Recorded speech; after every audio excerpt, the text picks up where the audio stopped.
Giant heads. We're here in person too. So yeah, you'll see I'm Karen, and I am currently the Donor Development Director at the Leukemia and Lymphoma Society. And I am Courtney Ham, and I'm a Senior Campaign Director at the Leukemia and Lymphoma Society. So technically, Karen and I are both fundraisers, but we fundraise in different ways. Very different. Very different. So I'm going to let you go ahead. So I like to walk around. So I will walk around eventually. Nonprofits and for-profits, we're both corporations. The Leukemia Lymphoma Society is a corporation. We're incorporated, all those things. We're an international business. Our mission is we serve the United States and Canada. So we work for a very large corporation, 2,000 plus employees between two countries, with about a $700 million budget a year. So when you think about that and you line it up against other businesses, that's big business. So part of this is when I thought about human services and nonprofits, and I'll give you, there's a lot of different nonprofits that are small, but there's also some that are giant, and we work for a pretty big one right now. Mm-hmm. So the difference between a nonprofit and a for-profit is why you exist. That's pretty much it, and then how you are legally filed with the government. So we exist at the Leukemia Lymphoma Society for a mission. We don't exist to sell a product and return profits to investors, CEOs, this. We exist to cure cancers and improve quality of life of patients and their families. So how nonprofits, the reason you exist is basically how you would then deviate to how you're filed with your tax status, and then how you work. But we are still a giant corporation with an HR department and an IT department. Sometimes. Most of the time. No, this is being recorded. We have a great IT department. So that's the difference between nonprofit and for-profit. So I want you guys to think about that. So when you're thinking about your career path, if you wanted to go into IT or tech, you can still do it at a nonprofit and have a very viable career. I'm trying to think if there's anything else I would add. No, I think that's good. So Karen already kind of touched on so the for-profit, nonprofit. So again, our mission is what we're selling as opposed to a business. They might be selling a product or a service or something like that. But the functionality of a nonprofit. So we do have all the setup that you're used to in any other capacity. So there is an HR team. There is a staff development team that's a piece of the HR department. And then every so this is a different story. So in the nonprofit world, depending on the organization and what the setup of the organization is, you could be considered a charter or a chapter or an independent component of a larger umbrella of the organization. So we're going to talk specifically within the LLS scope to give you some reference. That's what we're in right now. But we'll be able to touch on if you have questions about what that looks like. But for example, so we are considered a chapter of the Leukemia and Lymphoma Society. And really what that means is that there are 56 chapters across the country in Canada. And we all function as the same organization. So our functionalities, the consistency across each chapter, what we're doing within each frame is going to look the same. The government sees us as one company. Right. We have one tax identification number for the entire country. Very different from like a YMCA, for example. The YMCA of the USA is an organization.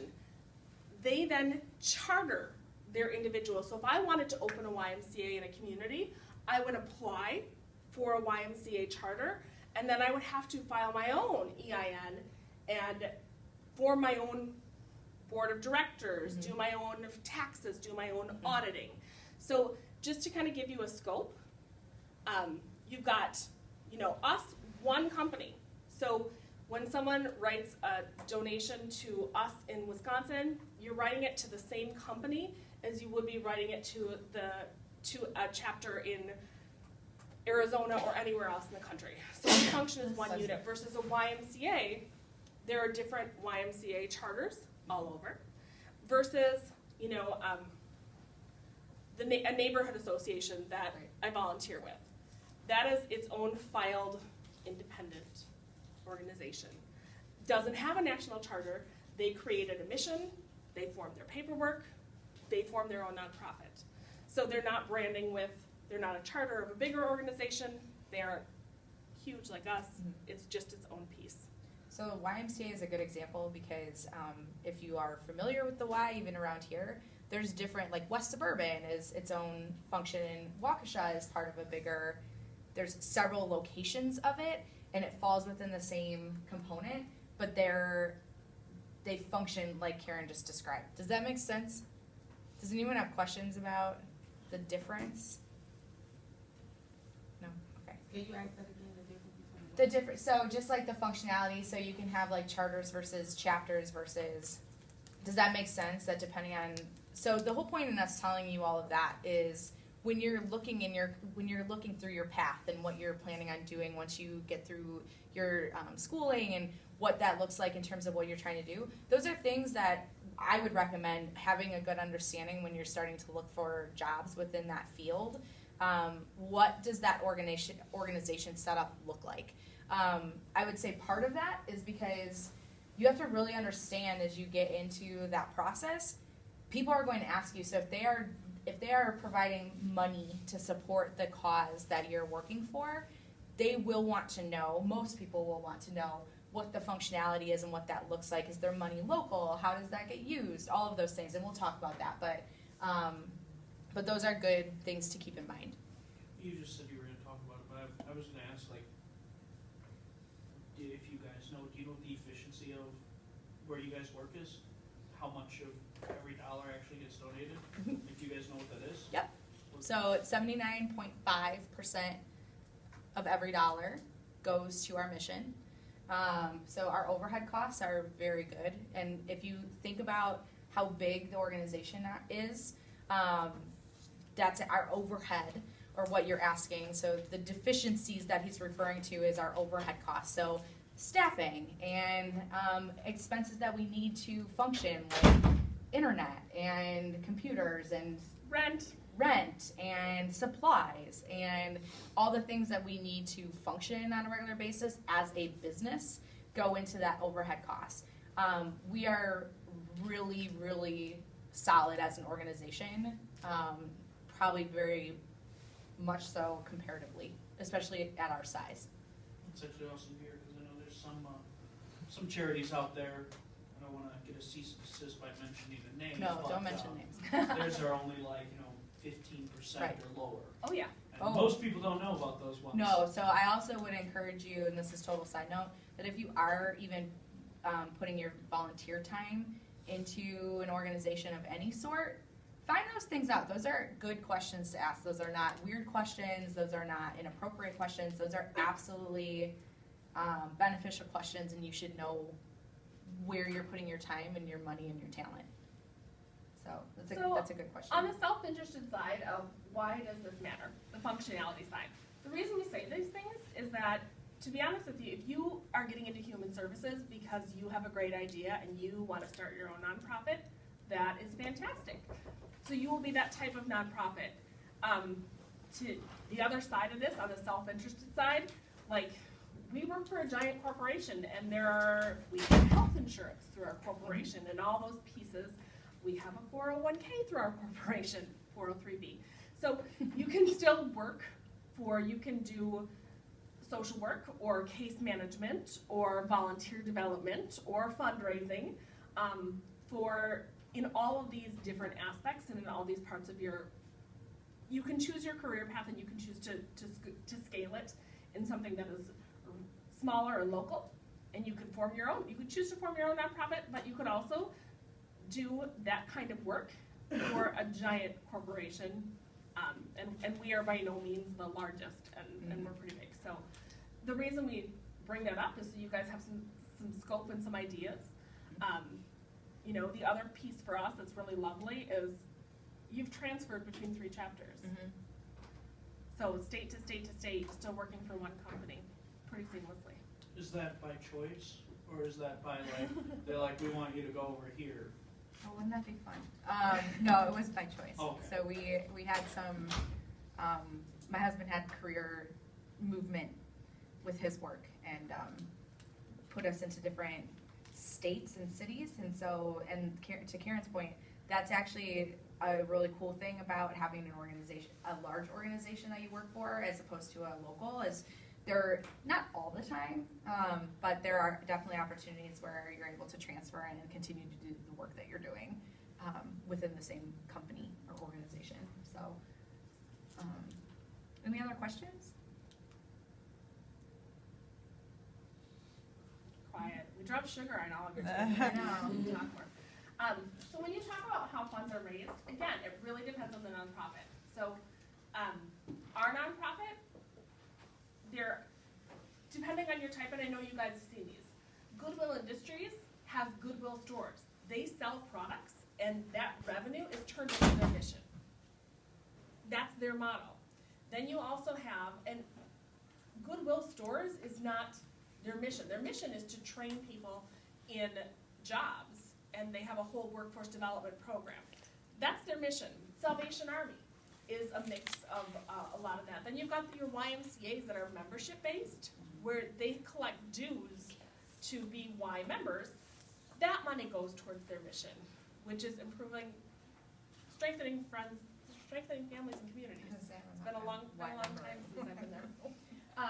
But our model is a donation model. So what pays for our mission and what pays for our salaries and our overhead is donated funds. So we do that through just literally soliciting donations, hosting fundraising events. Yeah, and then we do some grant-funded programs, which I think is really important to talk to you guys as human services interested people, majors, if you will. Grant funding is there for specific programs and for support. So, And again, this is the dark side. In a human services class. Dun dun dun.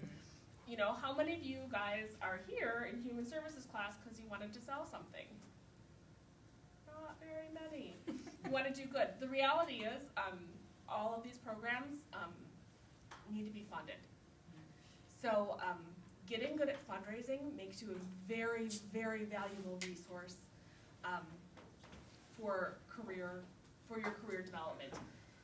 You can be a brilliant social worker, and if you can't fund your programs, or a brilliant counselor, or working,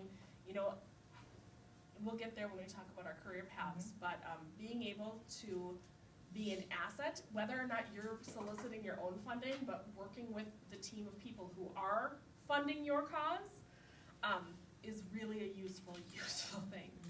So, right now both of us are full-time fundraisers. We weren't always. So to Karen's point, so the first stint I had with Leukemia and Lymphoma Society was actually a patient services manager.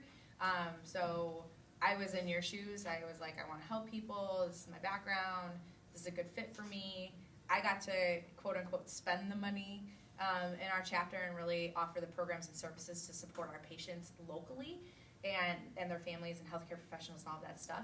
But I got savvy really quickly that exactly what Karen just said, that all the things that I was doing meant that I needed to understand what was happening on the fundraising side and work very closely and have good, solid relationships and partnerships with my colleagues, because ultimately, if that didn't exist, I didn't exist, and the programs that we offered directly to patients didn't exist. So, so it is a really good thing to think about as you're, again, if you're looking to develop your own counseling services or work for a human service type organization, those are the things that are truly going to matter in what that looks like in your daily work, and how that looks.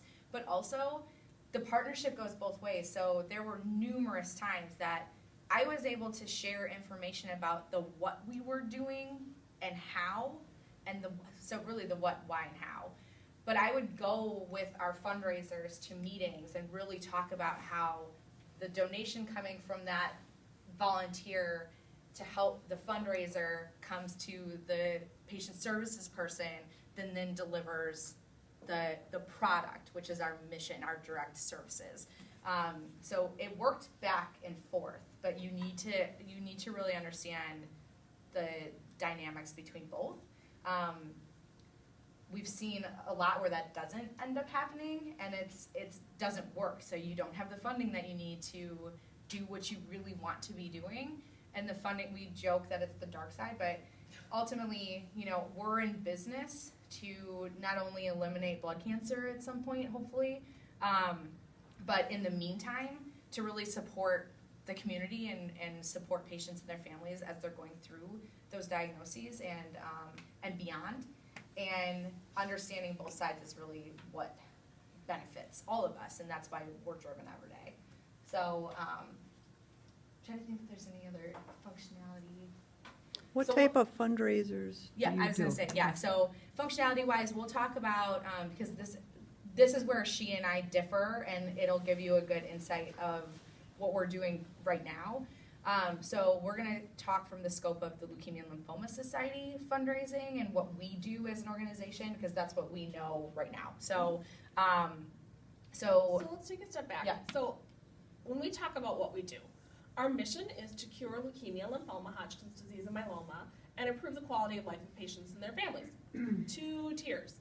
So we've got, our whole existence is to do that. Fund research, help patients. That's where we start. How we get there, we have brilliant people on our science and research development side, far smarter than I ever am going to claim to be, who find our research grants. So people apply to our organization for research grants. So we're funding research all over the country, all over the world really, best and brightest trying to find a cure for cancer. The other side of it, which is more local, is supporting patients. So we host 5 support groups in the state. So we have people that come to our support groups every month to get through their cancer diagnosis. We also have financial aid programs. So we help people pay for their treatments that can't afford them.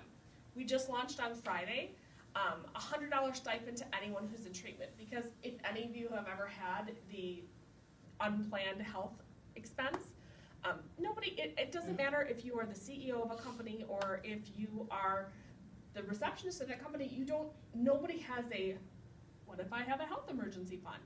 It drastically changes your life. So we have we have financial aid programs, we have support programs. This is what we do with our funds. We have a resource center where people can call. When you said you worked in a call center, our call centers are staffed by master's level healthcare professionals and social workers. These people, they're staffed in 70 languages, 3 live languages, and then we have translating services to over 70 languages. So anyone can call and get the resources that they need in real time. Now, that's the what we do. How we do it is we have to pay for it. So that's where Courtney and I come in, and our entire staff. So we have 15 staff right now, 15 full-time staff in Wisconsin, and 17 we just added 2.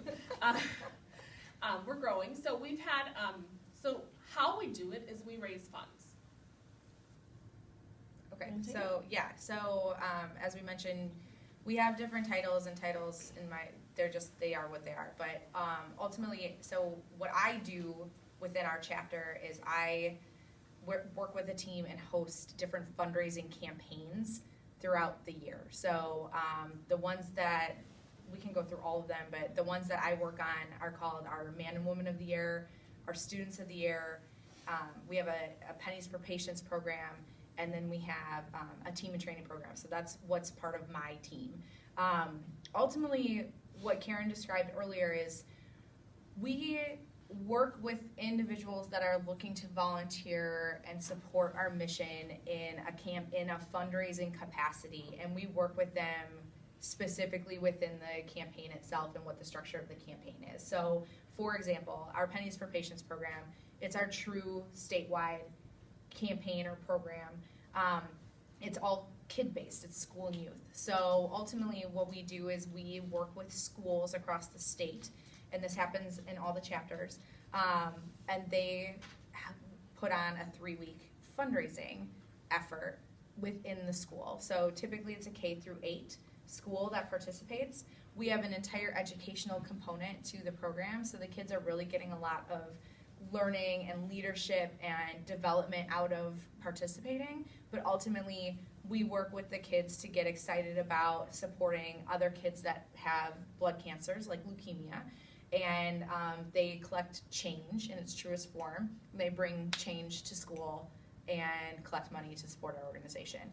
So that's just one example of a program that we offer. So how many of you guys have done a charity walk? Showed up on your Saturday morning, turned in your pledges or your registration fee, got your t-shirt. People will do a lot for a t-shirt. So I will. that is a lot of what we do, Yeah. in its most basic form. So expand that to, we have a walk program. We have a marathon program where people can train to run marathons. If anyone wants to run 26.2 miles, it's a good time. So we have a marathon program, we have a walk program, and we have, then we have galas, and we have regattas. So basically, we create events that allow people to do what they're interested in and raise money for all of us. So it's a lot of what we do. And about 65% of our money at our chapter level comes in through events. So that is walks, bike rides, galas, Yeah. school-based School-based fundraising. programs.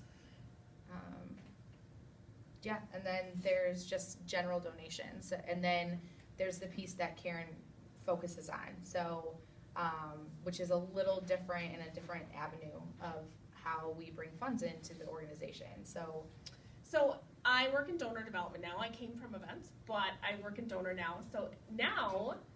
So most of you guys had raised your hand when you said you've done a walk. So you may have collected money from other people. So now I get to work with our walkers to look at who their donors were and talk to them about the mission. So I'm soliciting mission direct donors. So write your check and it goes directly to the mission. The other piece of what I do, which is probably a lot more relevant for you guys, is I write grants.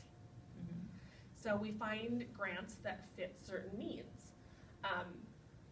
I say this, I actually had an intern from here that came over, and she was a human services major, and she helped me write grants.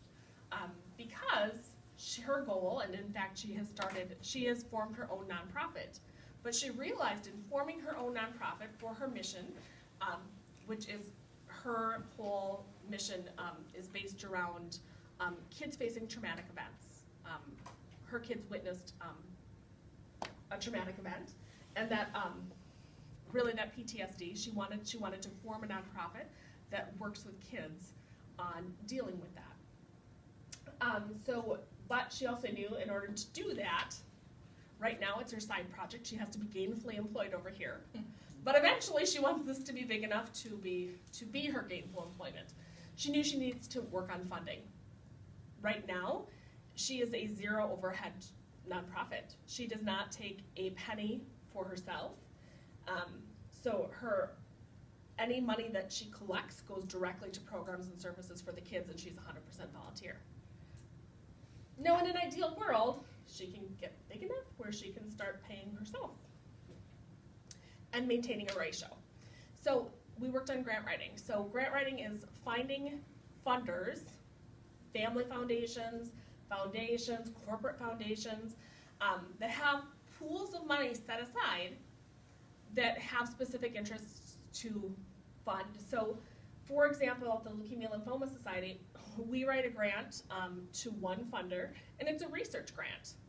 So I can't, when I submit this very large, and it's basically grant writing is writing giant research papers. Get excited, people, it doesn't end after school. Answer the questions correctly, submit all the paperwork on time, and then they basically kind of grade you and see if they like you and see if your project fits their mission, and then they give you the money. And then you get to do super fun reporting on how you spend that money. But it's an important process.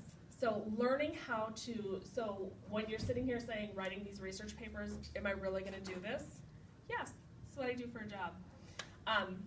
But it's finding the right funders that match your mission. So I have a foundation that we write to specifically for research. So me being in human services, taking this path and wanting to do this, I went to Madison and said, I don't want to take a science class or a math class. The irony now that I write scientific research grants is not lost on me. I get to really understand some science and dive into it.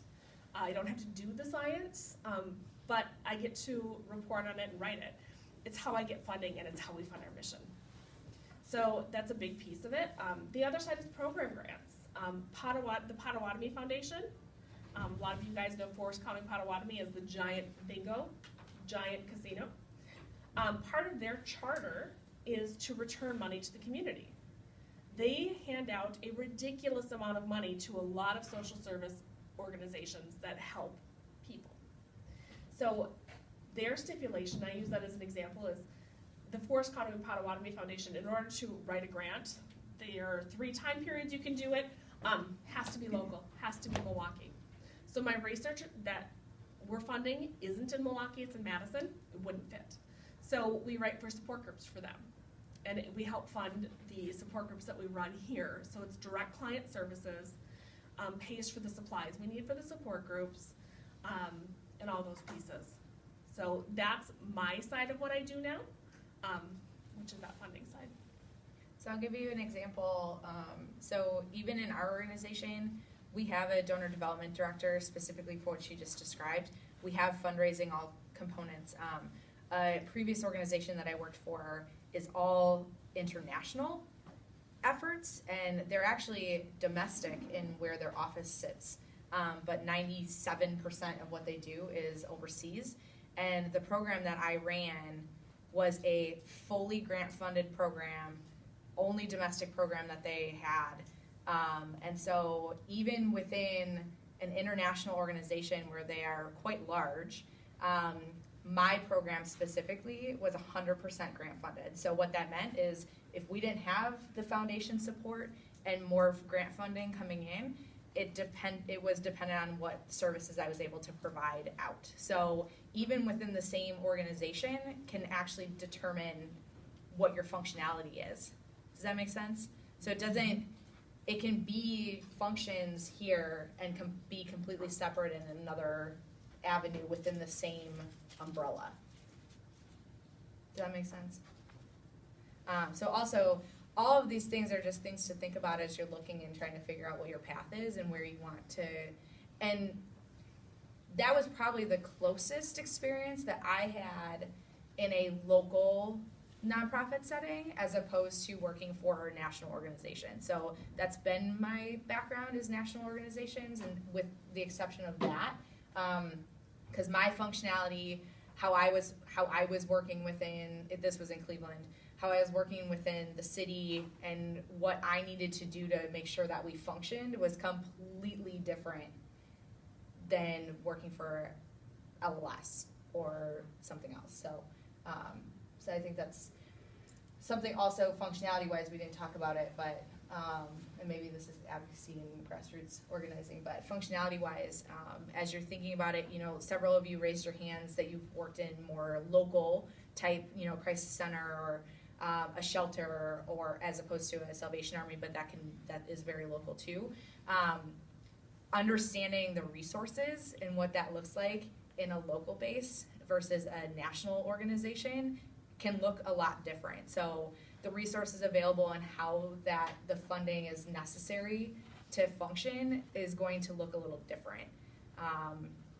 What we have an advantage of with a national organization is we have teams that are part of our national staff as opposed to our chapter staff that really help us function and strategize and figure out where we can go forward and where there is opportunities and where we need to shift, and we're not making those decisions by ourselves as opposed to potentially being in a local space where you're really getting really savvy at several different things. So maybe hosting an event and doing grant writing and handling your IT and handling your HR and handling volunteers and whatever the And thing. doing client And- services and- amongst and- all of and. these things when you're a one-stop shop. Yeah, which is awesome. It's good experience. So either way, you're getting a lot of, and knowing both and kind of seeing both helps you identify where you want to sit, and where you can be working with it.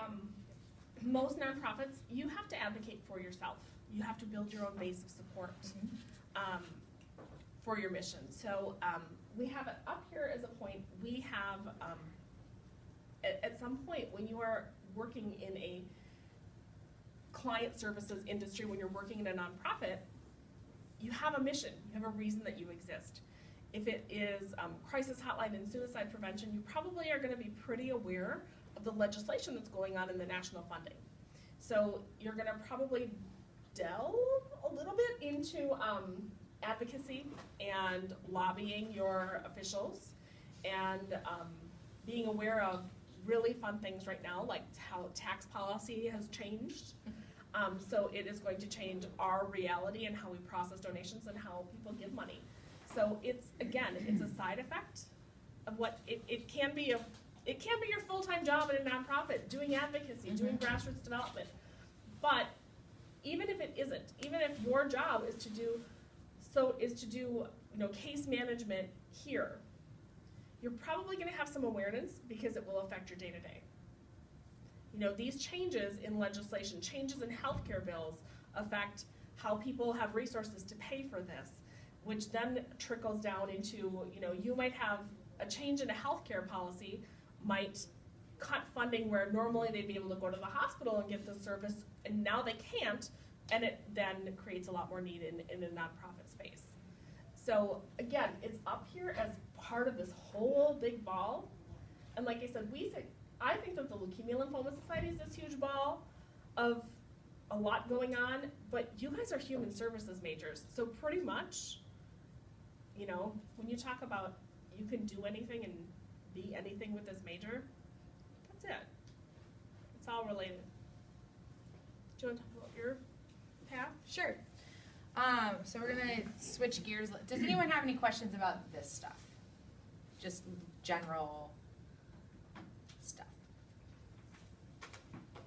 Does anyone have questions about this? Yeah. So when Karen and I were trying to find an image that was relatable to our career paths up to this point, this made sense to both of us, honestly. So I'll start. I won't bore you with a ton of details, so I'll try to keep it short and sweet, but to give you all an idea of if you're sitting in these chairs today, it's an intro to human services class, and you're like, I don't know what I'm planning on doing with this, or I know 100% what I'm doing with this.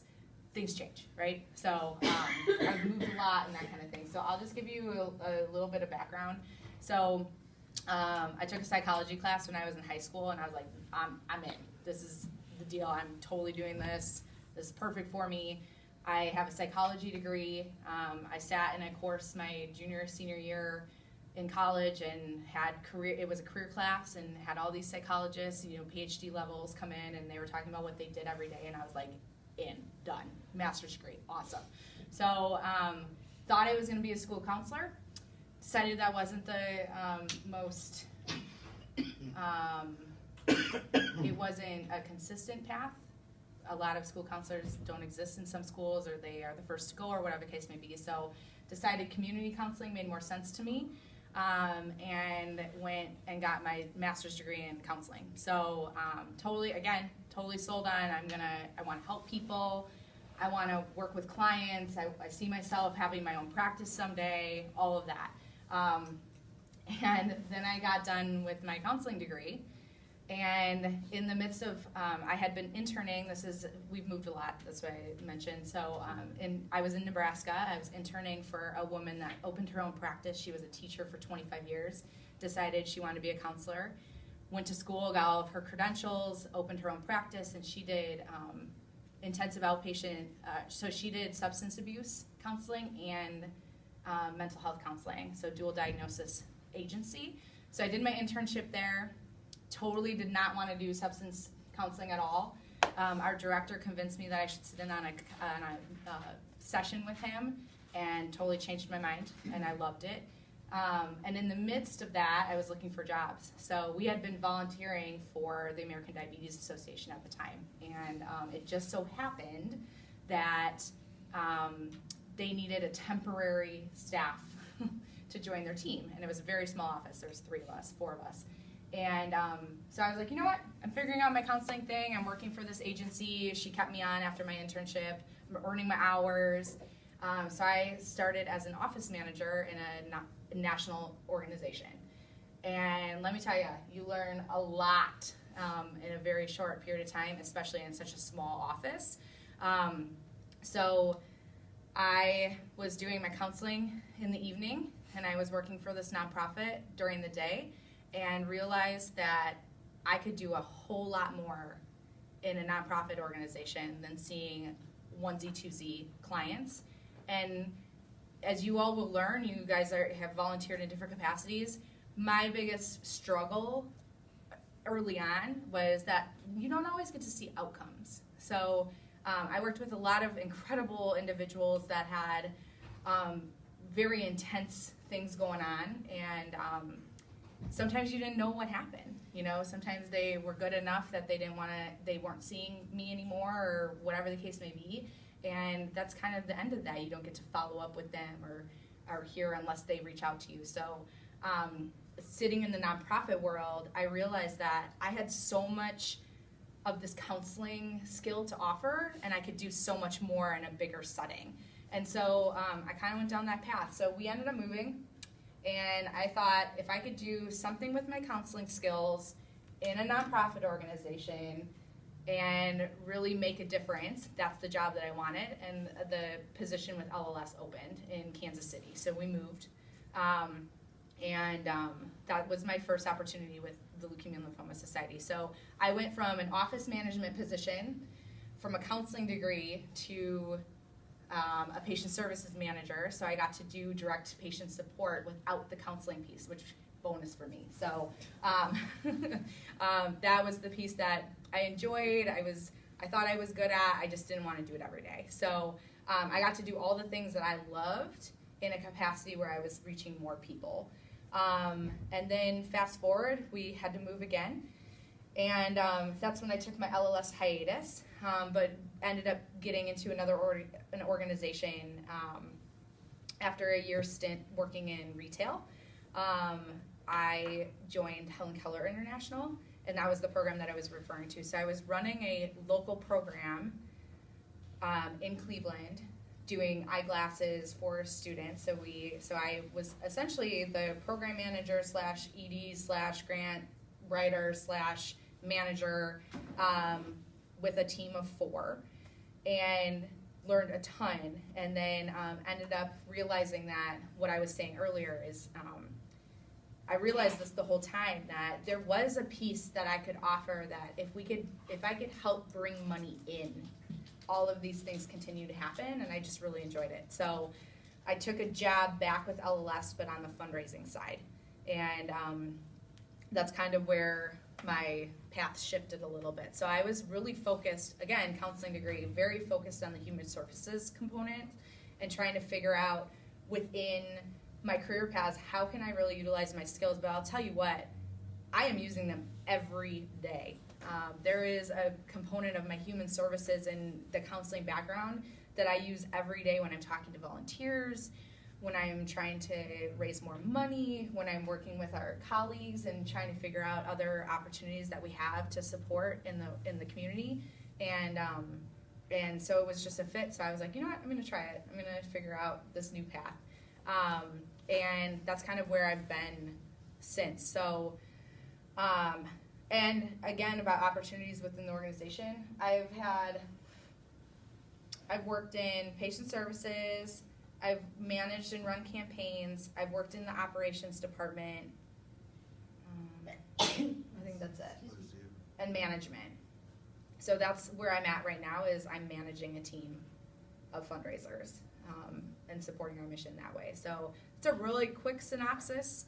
of kind of my path. Yeah. Question, I can see how you went around the maze in your career, but my question is, have you reached the trophy? Good Good question. question. No. I'm in the middle of my career, I think, and I reached the trophy in where I'm happy with the organization that I'm at and content with what I'm doing. Absolutely. I truly believe in this mission, and it's not because it's recorded. I love this organization. So I'm happy and felt like I found the trophy with the organization that I'm at. But I have still career goals, and now that I've kind of seen more of what I'm trying to accomplish, there's certain paths even internally that eventually I would like to keep moving up and figure out. So, not yet. But that's a good question. Yeah. What, you're leading a team of fundraisers. How much higher, like what are your goals? I'm curious, No, because that's- I never considered anything like this. Yeah, so our structure in the office, so we're considered senior leadership. So we have teams that report in to us, but ultimately the top person in our office is our executive director. So the executive director, so we both have a boss that's in the chapter. So that is potentially one angle that I would like to go, is running the whole thing within a chapter setting. And then we also have national team. So national team is, they're more like strategic partners, I would say. Would you agree with that?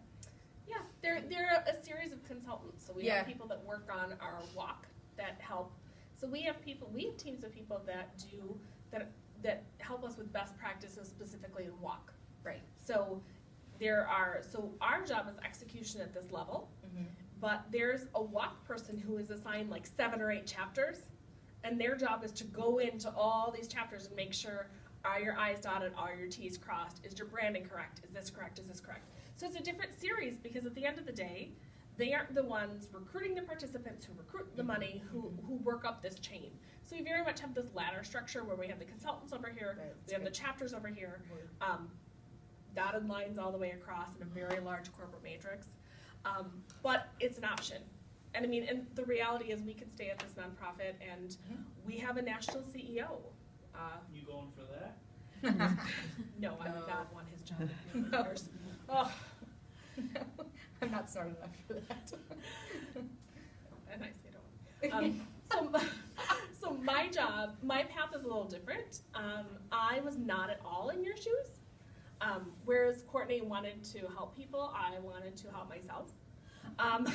Let's be real. I was an advertising major at UW-Madison. So cross between the journalism school and the business school there. I wanted to sell things to people that they didn't always need and make bank. Let's be real. That's where I was. For me, self-interested, 20-year-old, not proud but honest. In order to get a public relations certificate out of my degree, just to maximize it, I had to have a nonprofit internship. Well, I worked at the YMCA in the summers because I was a camp counselor and it was a super fun job. And I thought to myself, like, I was at school at Madison, but I was going to Chicago, 100% in my head, to work at Starcom, advertising agency. I was gonna sell airtime and make money. That was my career path, very clear. Like you were gonna do Mm-hmm. psychology. Right. I was going to go into advertising.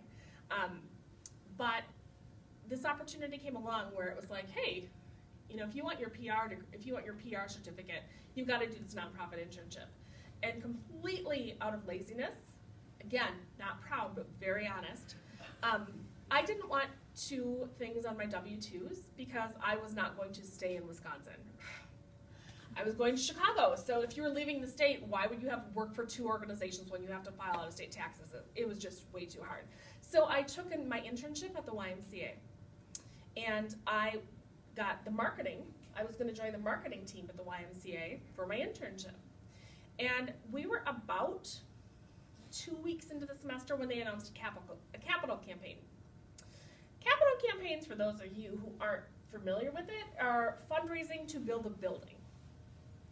And so we, the YMCA's of Dane County at that time, were looking to expand the buildings. And so on this side of it now is a very thought out multi-year plan to expand this, to build this, to do this, but you kind of keep it secret and make the big announcement so it's flashy and gets everyone excited.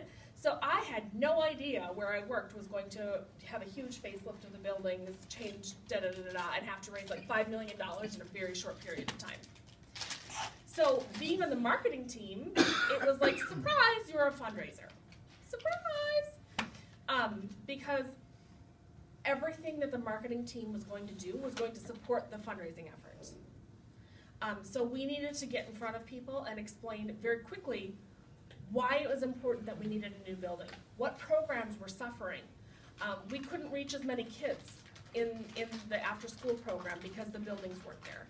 We needed more people in aquatics because we had the free and reduced swimming lessons, and that's a huge life skill in Wisconsin with the amount of water that we have. We needed to do all of these things, and we couldn't do it in the building. So my whole job, I went from thinking I was going to sell memberships and some NFL flag football and design some cool graphics to really explaining why these humans and social services are so paramount and that we need these buildings to fund. We need to fund this and build it to make it happen.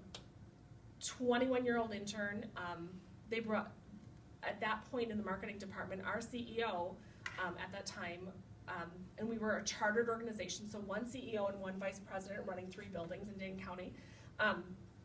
He insisted on bringing someone to every meeting he had with a large donor because he wanted to, when he's talking about what human services were interesting, he wanted to see when everyone went, yeah, great, you do aquatics. Okay, you do adaptive programming for people with special needs. Oh, you do elderly programming?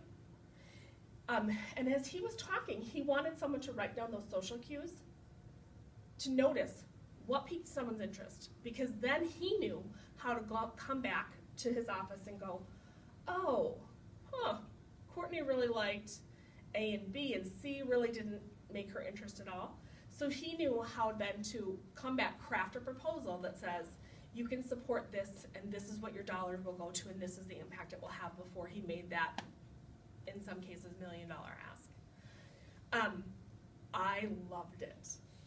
Couple weeks into that, the environment, I thought I was gonna go sell air, and I went and sold helping people as a job. And it was pretty magical for me to see how it all worked, to see the thought process and the crafting that went behind it. Again, it was just, nobody, I think, wakes up when you're a kid and says, I'm gonna ask people for money for a living. But it's a really interesting piece when you saw everything come together and how much strategy went behind asking people to make significant investment in the human services side of it. So for me, I was sold on fundraising right then and there. So I declined the job at Starcom. I never moved to Chicago. I stayed in Madison. I stayed on with the YMCA for a number of years, and then had something personal. My college roommate's dad, who was a longtime leukemia survivor, relapsed, got real sick real fast, and he passed. So I watched my 23-year-old college roommate bury her dad.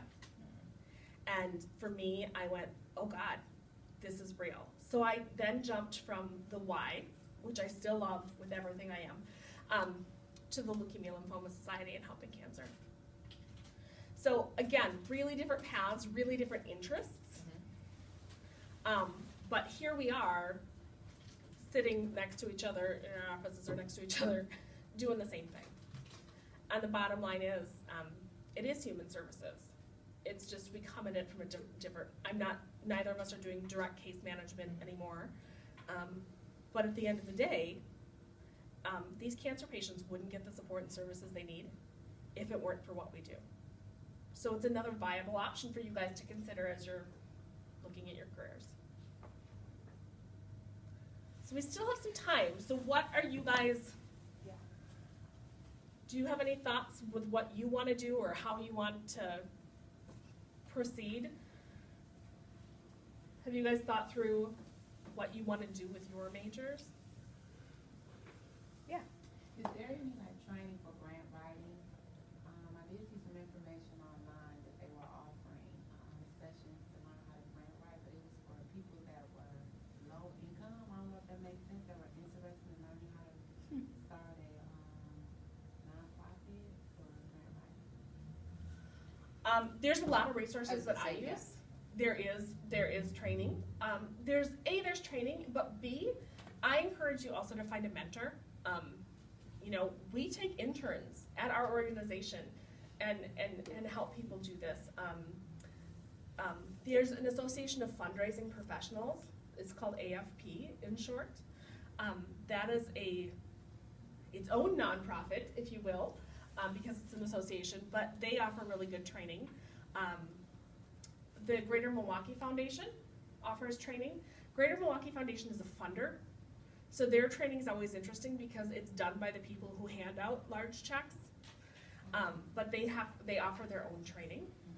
I did not bring enough business cards, but I'll give you our contact information too if you're interested, because the biggest thing in my opinion with grant writing, and I'm sure,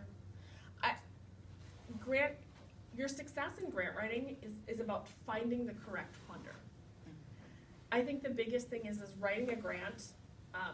The spray and pray. I'm gonna spray my message out there and pray someone attaches to it. It's kind of a giant waste of time because I can apply to 1 million of foundations, but if they don't specifically care about health or cancer or this type, it doesn't make any sense to apply. So I think my advice when it comes to grant writing is do your research on the front end of it and not on the back end. Yep. And also use it for your personal advantage.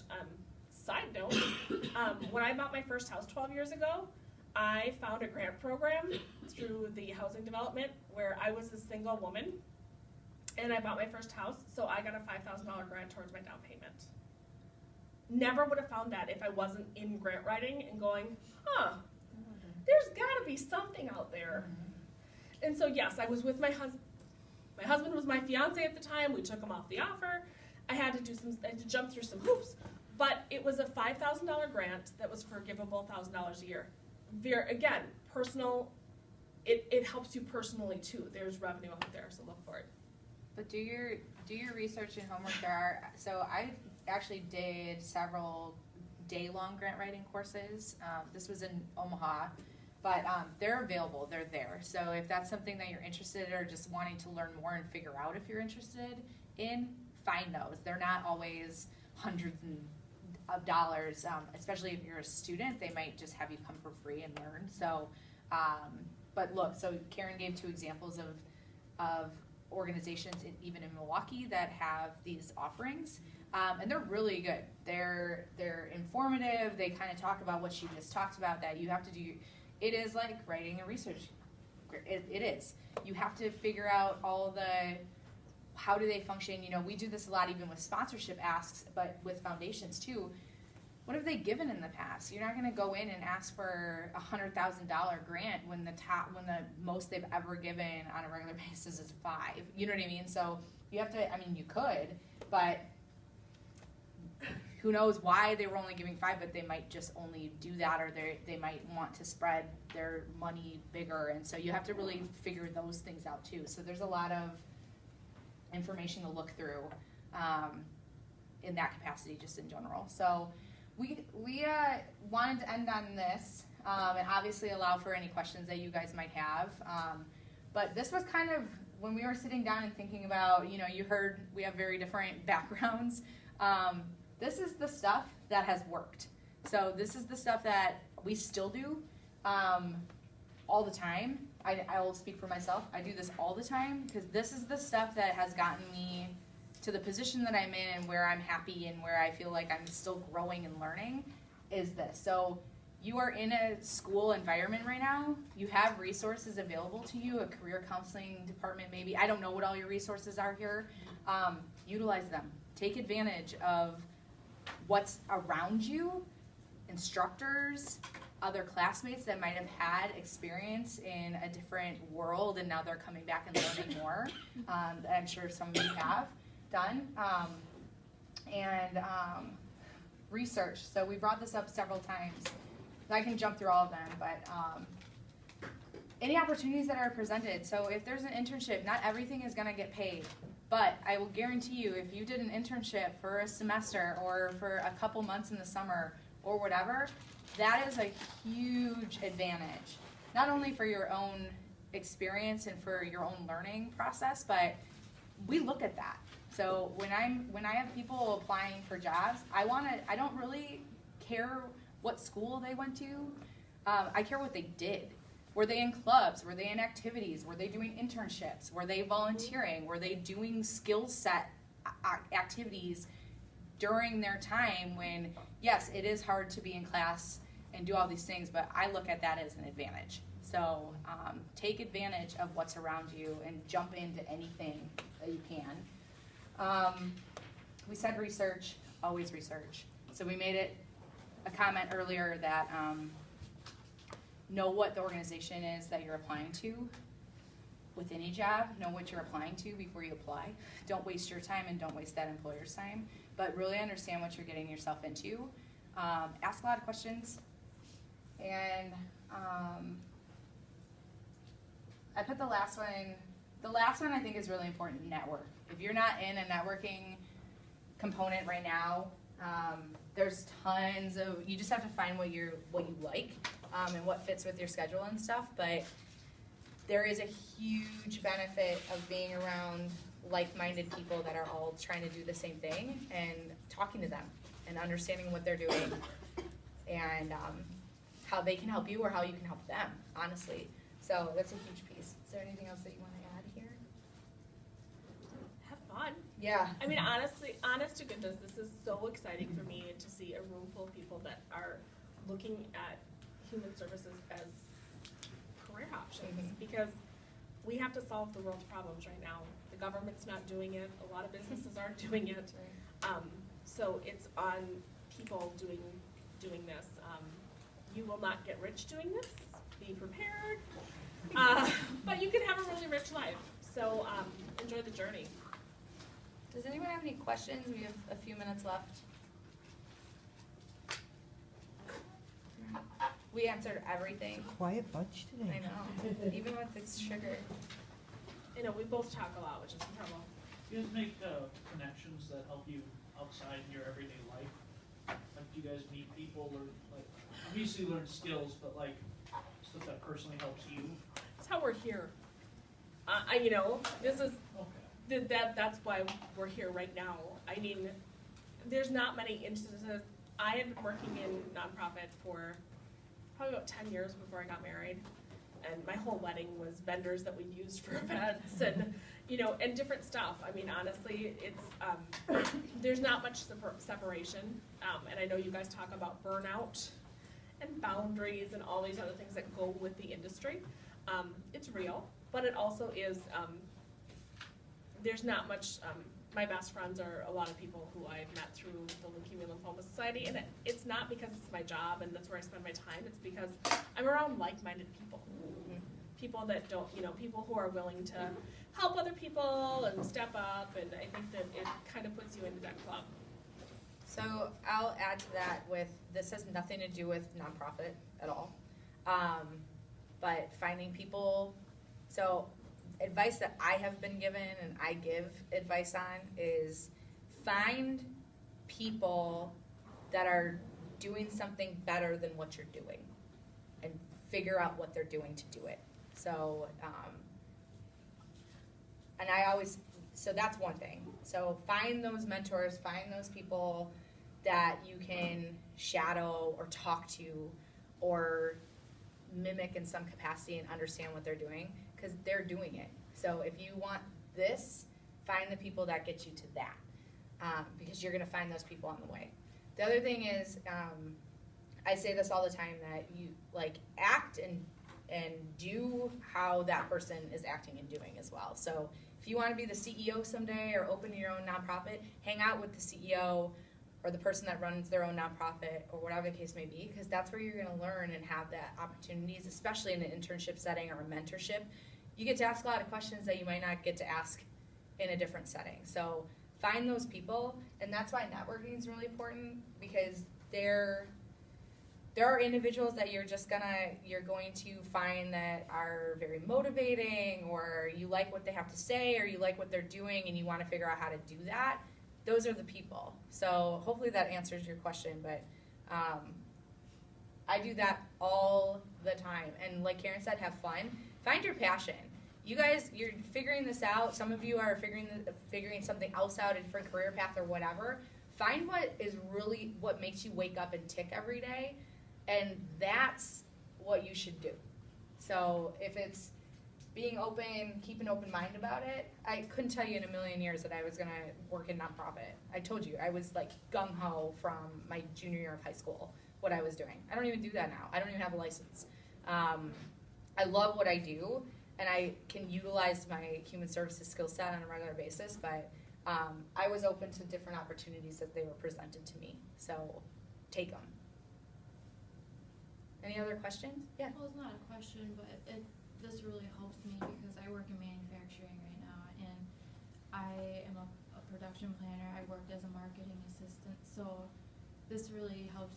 What I do now can actually help because planning and marketing is, so this really helped out. We have a marketing department, we have a logistics department. Yeah. We have a provisioning department that buys all of our supplies. So you can be a supply chain manager and work in nonprofit. Yeah. We have people that do coding on the back end that make our websites work. Right. So it's just, don't be afraid of, I'm an engineer, so this isn't where I should be. No, take a look.